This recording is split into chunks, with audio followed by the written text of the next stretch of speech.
ఆచి చికెన్ మసాలా. మిత్రులారా, డిజిటల్ పాలనలో తెలంగాణ అనే దేశానికి ఆదర్శం. 36 సచివాలయ శాఖల్లో 100% ఈ ఆఫీస్ అమలు చేశాం. దేశంలో తొలి పూర్తి స్థాయి డిజిటల్ క్యాబినెట్ సమావేశాన్ని నిర్వహించాం. 581కి పైగా ప్రభుత్వ సేవలను వాట్సాప్ ద్వారా అందుబాటులోకి తీసుకువచ్చాం. దేశంలో తొలి state AI data exchange TG dex Telangana ఏర్పాటు చేసింది.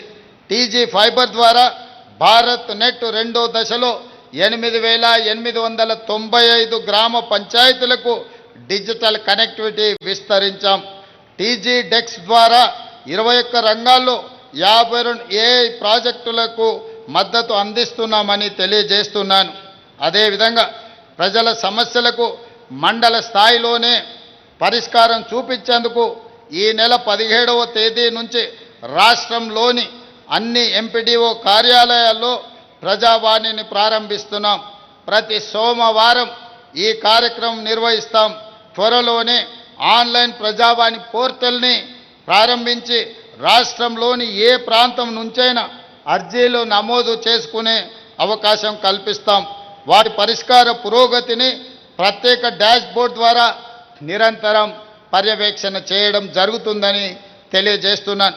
ప్రభుత్వ కార్యాలయాల చుట్టూ తిరిగి బాధపడుతున్న వాళ్లకు ఇది ఎంతో గొప్ప ఉపశమనం.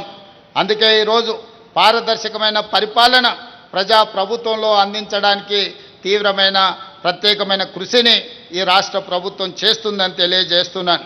అదేవిధంగా మిత్రులారా, మౌలిక వసతులు ఏ రాష్ట్రమైనా అభివృద్ధి చెందిన రాష్ట్రంగా గుర్తింపబడాలన్నా, పెట్టుబడులను ఆకర్షించాలన్నా మౌలిక వసతులు ప్రత్యేకమైన స్థానాన్ని తీసుకోవాలి.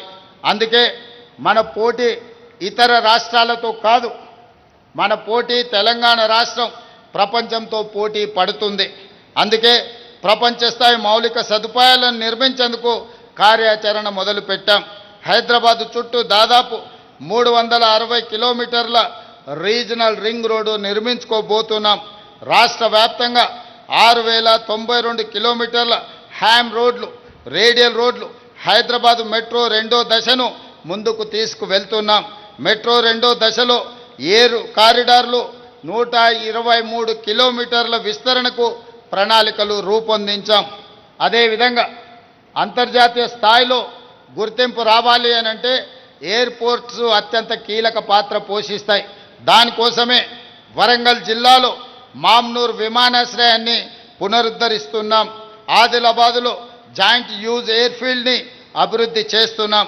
రాష్ట్రంలో రోడ్డు, రైలు, విమాన లాజిస్టిక్ కనెక్టివిటీని విస్తరించే దిశగా ముందుకు సాగుతున్నాం. చెరువులు, నాలాలు, ప్రభుత్వ భూములను పరిరక్షించేందుకు హైడ్రాను ఏర్పాటు చేశాం.